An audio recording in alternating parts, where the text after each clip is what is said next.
ce geste de toi viendra mon secours.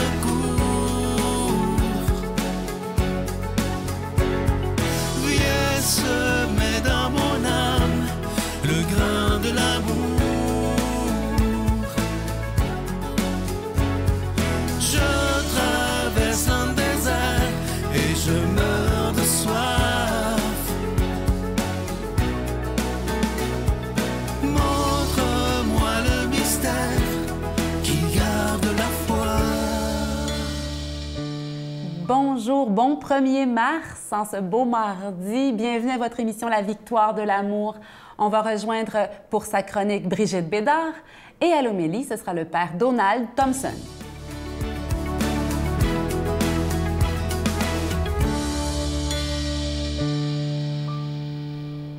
Bon matin tout le monde!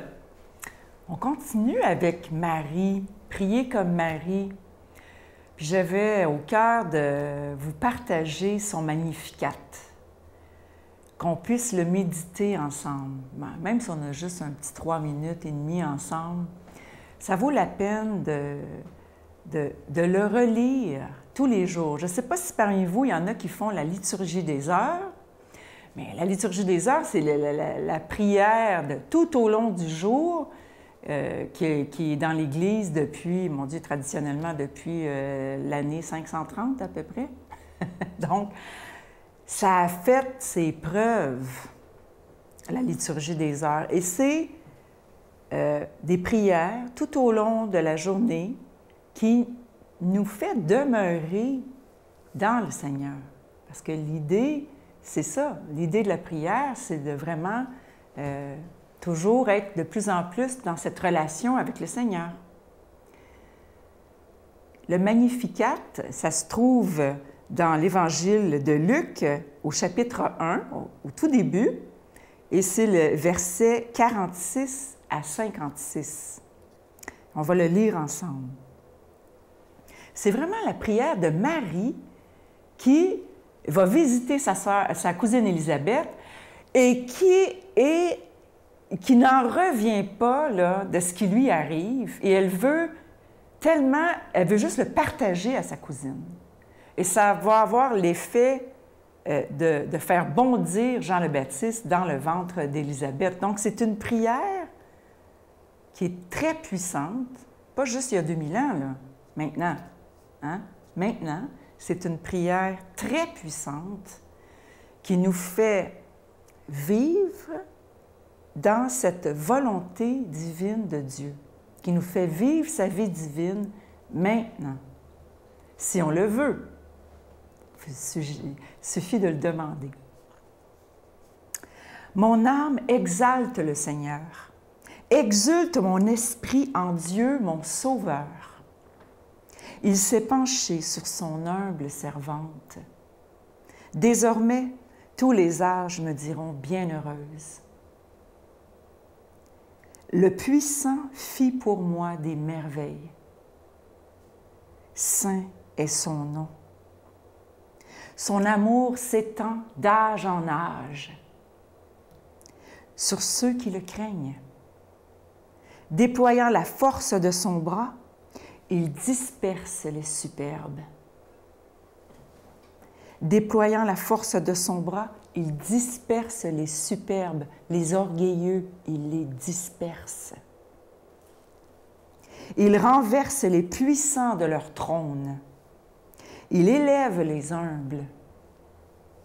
Il comble de bien les affamés. Renvoie les riches les mains vides. Il relève Israël, son serviteur. Il se souvient de son nom, de la promesse faite à nos pères, en faveur d'Abraham et de sa race à jamais. Notre Père qui es aux cieux, que ton nom soit sanctifié, que ton règne vienne, que ta volonté soit faite sur la terre comme au ciel. Donne-nous aujourd'hui notre pain de ce jour. Pardonne-nous nos offenses, comme nous pardonnons aussi à ceux qui nous ont offensés. Et ne nous laisse pas entrer en tentation, mais délivre-nous du mal, car c'est à toi qu'appartiennent le règne, la puissance et la gloire pour les siècles des siècles. Amen. Je continuerai à croire, même si tout le monde perd espoir. Je continuerai à aimer, même si les autres parlent de haine.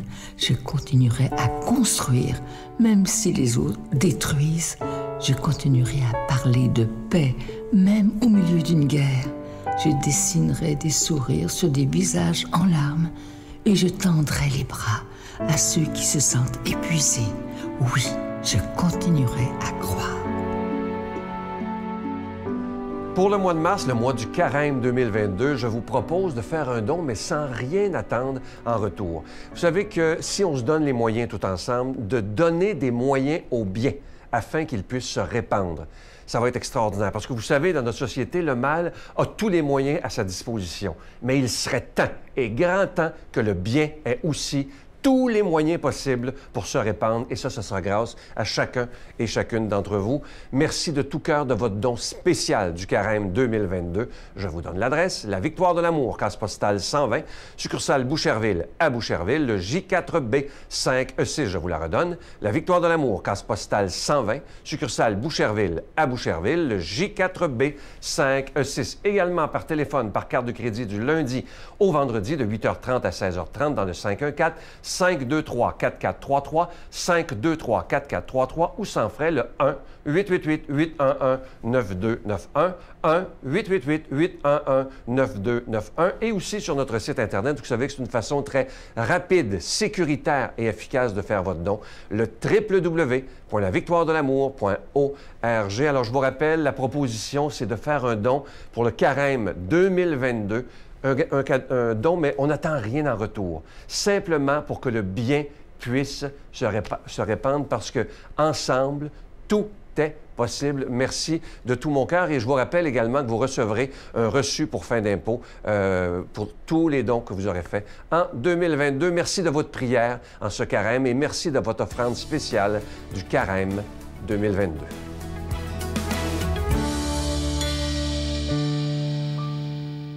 Mon Dieu, donnez-moi la sérénité d'accepter les choses que je ne peux changer, le courage de changer les choses que je peux et la sagesse d'en connaître la différence. Amen.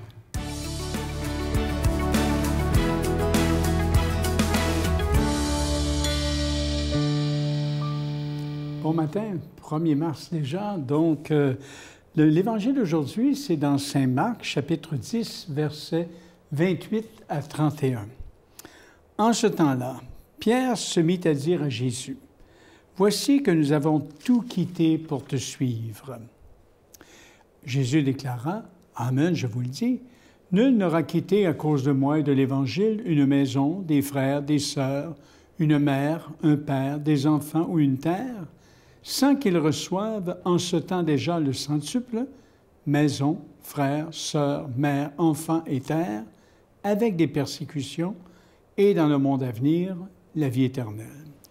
Beaucoup de premiers seront derniers, et les derniers seront les premiers. » Comment comprendre un passage comme celui-là aujourd'hui? Hein? Qui n'a jamais rêvé parmi nous de ce centuple, hein? Promis à ceux et celles qui laisseraient tout? Hein? Alors, c'est curieux quand Jésus, hein, cet agglomérat de mères, de sœurs, de maisons, accompagné, hélas, hein, de persécutions. Il ne faut pas oublier le petit bout. Hein? Alors, avec des persécutions. Bon. Alors, comme marché, ça serait séduisant s'il n'y avait pas la dernière clause, hein, avec des persécutions. Un rêve à jamais réalisé, du moins semble-t-il, pour ceux et celles qui ont joué le jeu. Bon. Sera-t-il réalisé dans l'au-delà? Personne ne me l'a jamais confirmé. Donc, rien d'étonnant que rares soient ceux qui et celles qui engagent le pari. Un tiers vaut mieux que 100 tu l'auras, hein, dit le proverbe.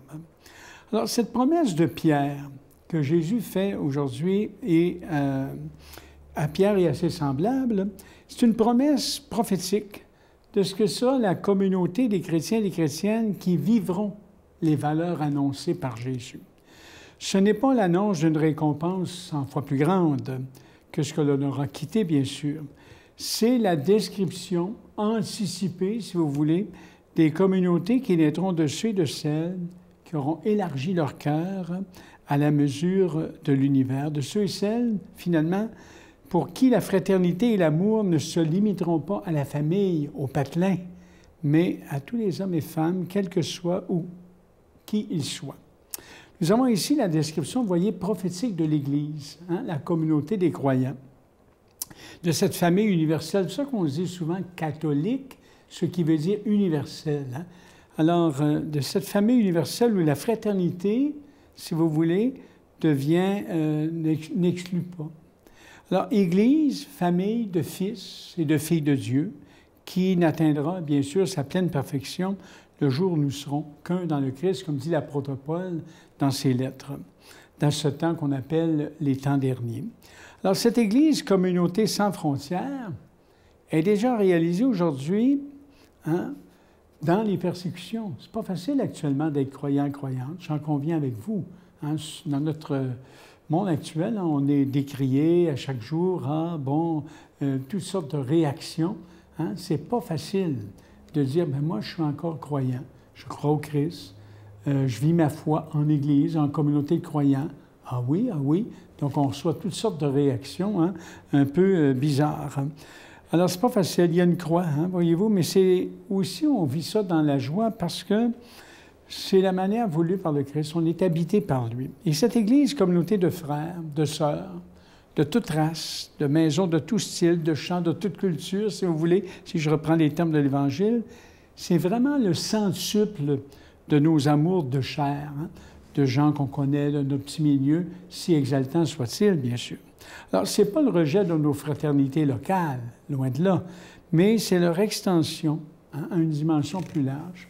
Vous voyez, faire Église aujourd'hui, c'est rencontrer des hommes et des femmes qui se disent habités par Christ et qui veulent vivre son projet, hein, ses valeurs aujourd'hui dans notre monde, être solidaires de notre monde avec les valeurs de Christ. Hein.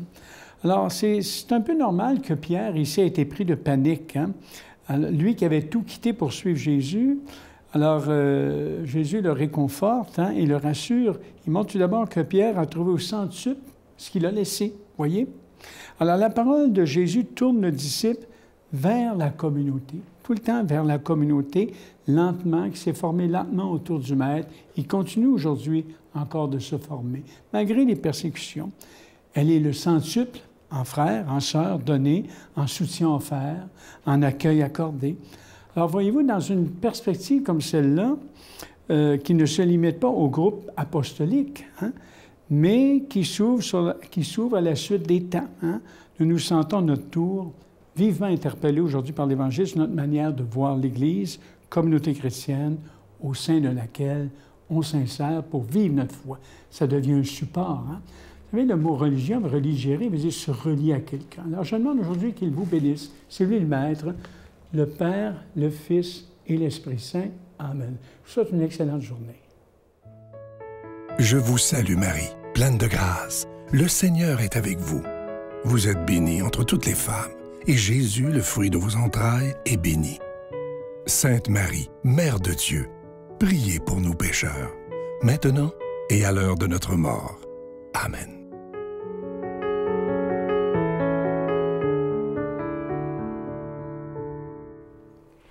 Vous le savez, c'est Mardi Gras. Demain, mercredi des Cendres, on entre dans le carême. Mais aujourd'hui, Mardi Gras, dernière journée du temps ordinaire. Quel temps magnifique qui vient de se terminer et quel temps magnifique dans lequel on va entrer dès demain. Je nous invite à préparer nos cœurs. Et vous le savez, pendant cette période du carême, on vous invite à donner, à aider la victoire de l'amour sans recevoir de cadeau du mois cette fois-ci. Donc, je vous invite à être généreux pour continuer de soutenir cette œuvre qui nous permet d'annoncer l'amour de Dieu à la télévision. C'est important de nous aider. Merci ceux qui le font déjà. Bonne journée. Parce qu'à la fin de 2020, j'ai vécu différentes choses qui ont été assez difficiles, à commencer par le décès de ma mère, le passage à la cinquantaine avec tout ce qui vient avec, la perception de moi-même, de mon vieillissement, etc. Tu sais mieux que moi-même les plans formés pour moi, car tu m'aimes plus que je ne